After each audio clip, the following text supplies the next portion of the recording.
got your first bourbon since you got to Kentucky. What are you drinking here? A little house old fashioned, the Whiskery. Really great cocktail, nice flavor. Can't wait to have a couple more of these. So tell them a little bit about what we're doing down here.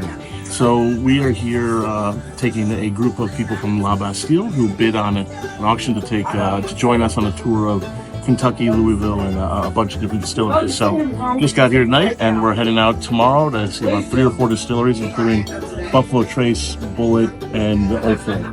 What are you looking forward to the most about your trip? You know, just spending time with some people who really enjoy bourbon and diving deep into it and having a good time. Cheers. Cheers. All right, here we are at Buffalo Trace, about to start our tour. Can't wait to take a look. We're just about to head into the visitor center right over here with our group and see just all about Buffalo Trace and how they do it. Can't wait to be here. But around 1771, a guy by the name of Daniel Boone was exploring Kentucky, and he followed what they called the Great Buffalo Trace. So buffalo herds would migrate from the northeast, and they'd fill these fields here, but they really couldn't go any further west because the Kentucky River runs along behind us, and on our property it makes a 90-degree turn. Sand has a tendency to build up because the river water slows as it makes that turn. And certain times of year before there was a lock system, the river levels used to drop down low enough that the sand would create a damming effect. They called it puddling. The river would actually quit flowing, and when it did, those herds by the hundreds of thousands would head out towards the Midwest. They would create these wide paths. Settlers would follow those paths and eventually fabled. And the road systems in central Kentucky are actually based off the Great Buffalo Trace. So Daniel Boone was following it from the south and the north. He crosses over here. He finds a spring and some really nice soil. He goes back to the governor of Virginia. We're still part of Virginia at that time. We're not a state yet. And he tells the governor of Virginia about this place. The governor of Virginia sends a couple of surveying teams. They arrived around 1773, and they're tasked with drawing up 400-acre plots of this area.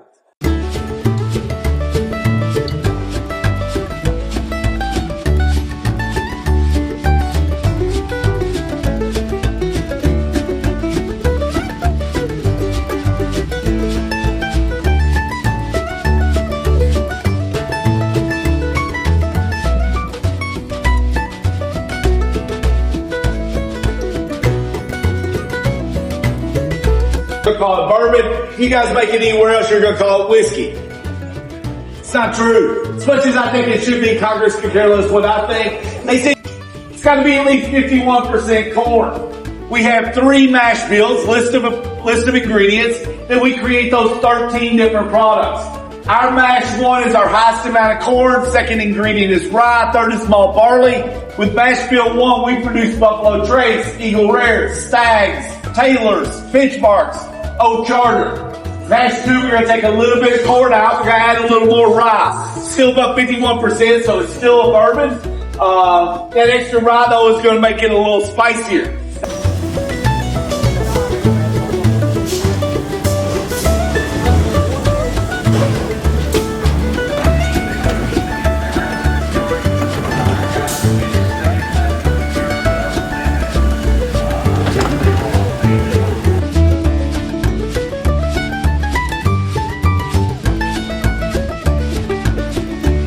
And when you buy a bottle from us, you'll be appreciative that I didn't allow somebody to stick their thumb in your bottle. So don't touch anything when you go in here. Like I said, this is actual production. We're going to go in. We're not going to disrupt them. We're just going to kind of take pictures. We'll talk a little bit, then we'll come back out. If you have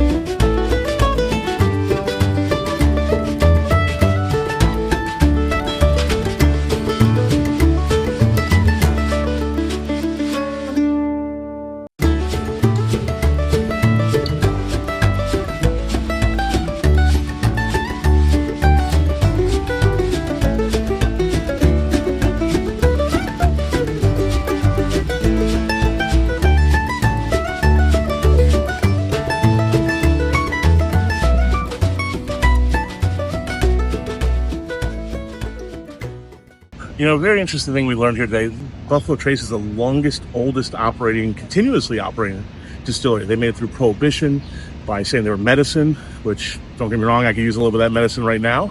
They made it through the 80s when everything went down by producing vodka, and today they're just thriving. And I can't speak enough of the history here and how cool it is.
What a great tour today at Buffalo Trace. We made our way from everything from the bottling all the way back to the barreling.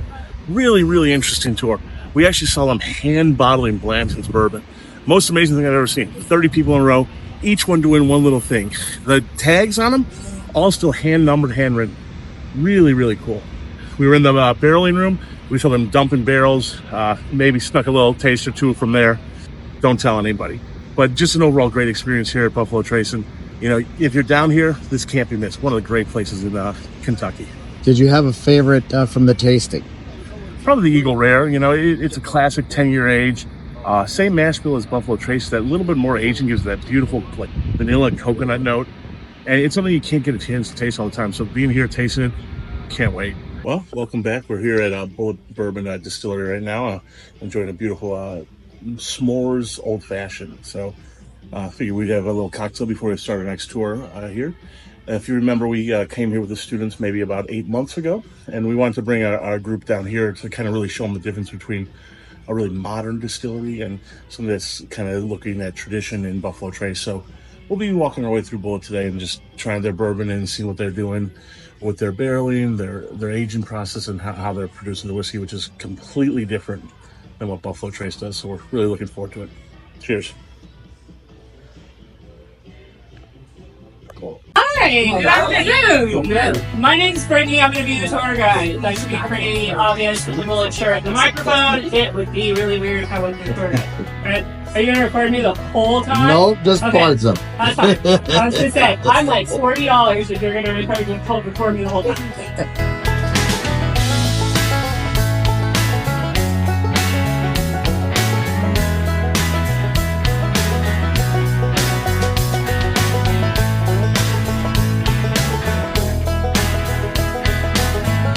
Basically behind the glass, that's the brains of the operation, and I think the actual brains of the operation might be on lunch or something.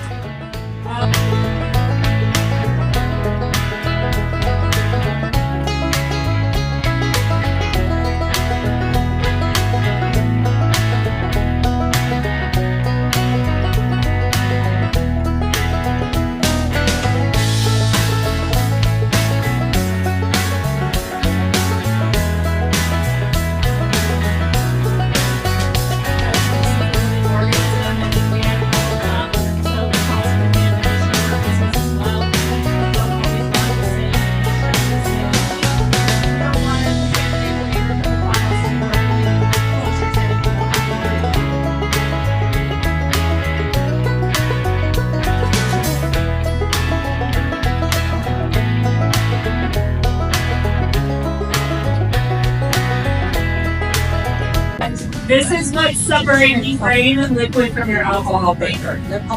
So your mash tun is in about 3/4 away from the top. It's going to come in right on here where my finger is.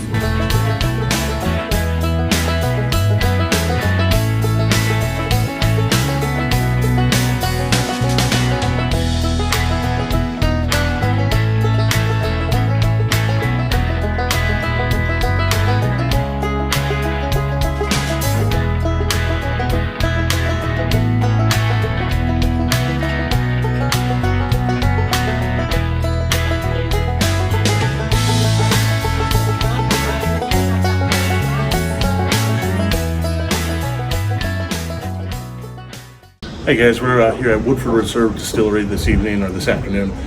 Really beautiful location, just outside of Lexington and Frankfort. This is one of the prettiest distilleries I've ever been to. You drive up this winding hill through these stables, horses all the way around, and you get to this beautiful distillery here. We're here doing a little tasting. We're going to be tasting through the Woodford series, trying 4 or 5 of their different bourbons. I can't wait. They've got some really interesting distiller select stuff. We're going to be trying some sherry cask finish and some malted bourbons. So we're excited to be here and try some really interesting stuff on a very beautiful property here at Woodford.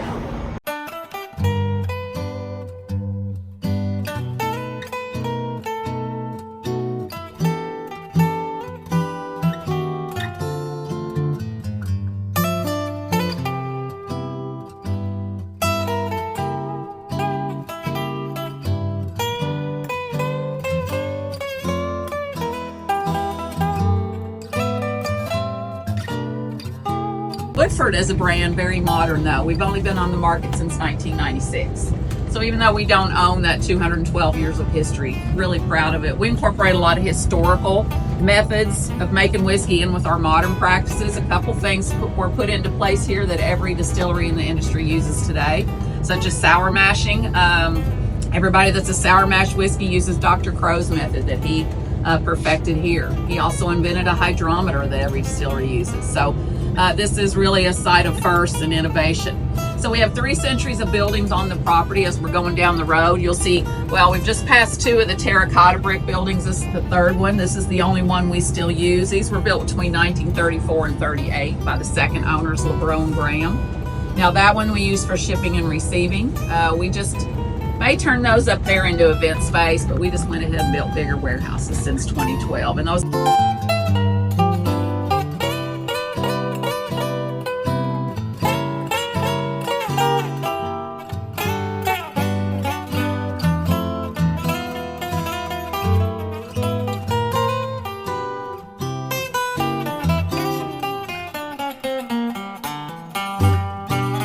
directly in front of each glass tells you which type of whiskey it is, along with the mash bill, some tasting notes. That's it, with just a small bite. And you can also do this at home if you wanted to.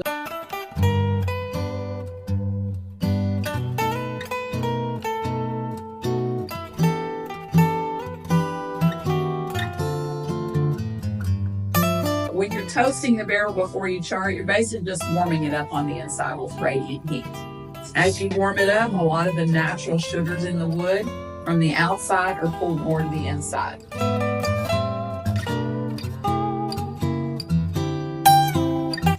And there's a lot of our special releases in here. So right in here, you can see these have been tasted a lot. And you can see these say bourbon whiskey, but they also say Chinkapin.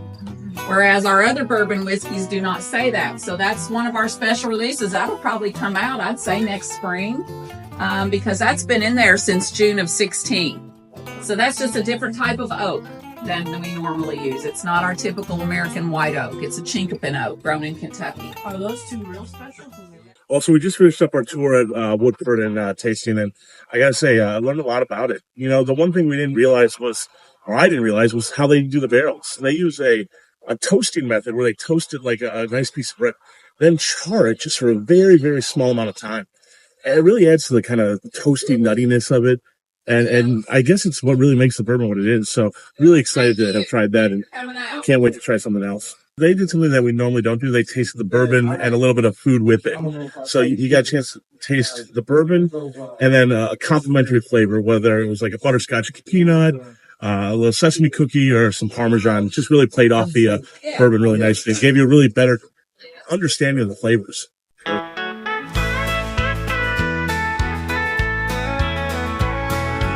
John, what are you seeing exciting here on Angel's Envy? I mean, this is pretty cool. It's a bottled in bond, which I've never seen from Angel's Envy before. You know, bonded warehouse, very limited release. And then over here, they've got some distillery private staff pick barrels, single barrels. You can see here, this is picked by one of the staff members here. Just a really cool little single barrel that I've never seen from Angel's Envy before. How would you describe Angel's Envy compared to some of the others? You know, it's more of a modern distillery. They're doing a lot of barrel finishes and stuff like that. For example, their rye, they finish in Caribbean rum casks, doing a really nice, sweet, rich note. Great for an old fashioned. So doing different stuff with the bourbon, something we've never seen before. So explain a little bit why ryes go with an old fashioned. A little spicier, so you're going to get a little more sweet and balance out the sweetness of an old fashioned. So ryes and old fashions are just perfect together. Free as you please. Backbones and bar stools, that's where I'll be. With a cold one in hand and my old guitar, you see.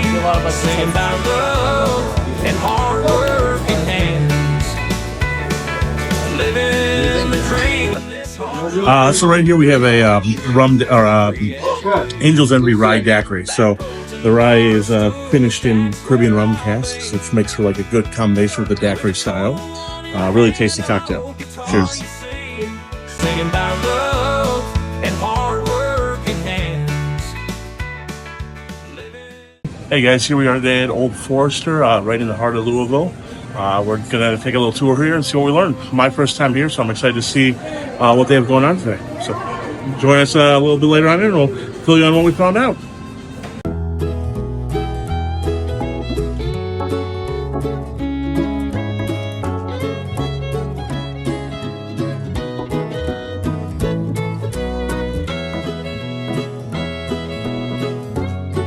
Story is going to begin in the 19th century, around the middle of the century there. This building was constructed in 1852, but we don't come along until a little bit after that. But at that time, the state of the bourbon industry looked a lot different than it does today. There were a lot of reasons for that. One of those being that you didn't always know what you were going to get in that bourbon. A lot of mistrust in the air. Specifically, you couldn't just go to the liquor store and pick out your favorite bottle off the shelf. That's because there were no bottles, at least for bourbon. Instead, barrels were being sent directly from the distilleries to the shops and the saloons, and it was on the customer to bring their own bottle or container or whatever and fill it up from the barrel, take it home. On top of that, you had a lot of what was called rectifying. Rectifying means that instead of distilling your own bourbon, you're buying barrels from other distilleries and blending those into your own product to sell. Not necessarily a bad thing, it's how we got our start, but not all these guys are doing the Lord's work, so to say.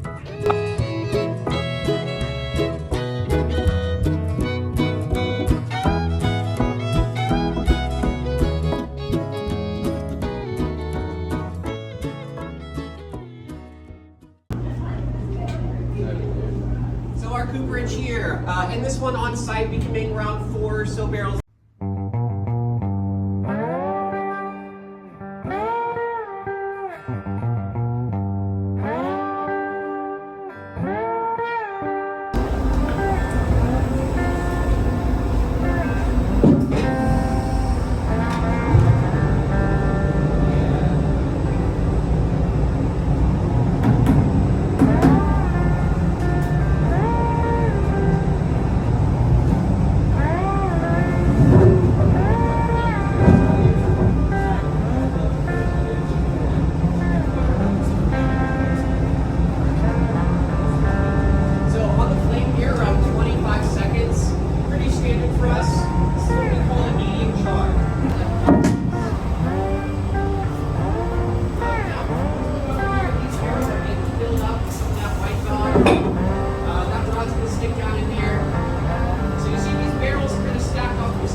Our capacity in here is around 900 barrels. We are currently sitting at around 2/3 of that right now. This is a very unique facility because it is a fully temperature controlled environment in here. At our main warehouses, we've got 7 of those. Those can all hold around 50,000 barrels each. Those are not climate controlled, much more dependent on the weather.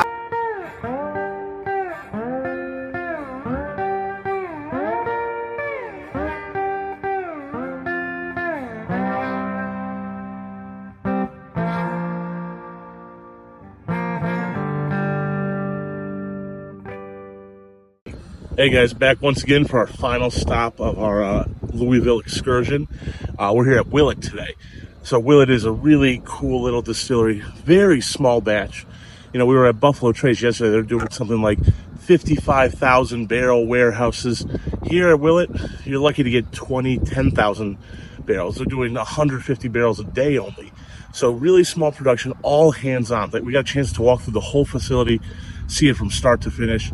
It really is something to see when you're seeing everything done in this small little facility. And it's a beautiful location. You can see around us the Rick houses. It's the highest elevation point in this county, and it just really is beautiful out here. So we had a great time. Went upstairs to the bar at Willett. Highly recommend if you're here. Got to grab some good food there and enjoy some of their great bourbon. Thank you, guys. So not much footage from this one because they don't like us recording, but that just gives you more reason to come out yourself and try it out. I say come out, have some Willett, have some fun.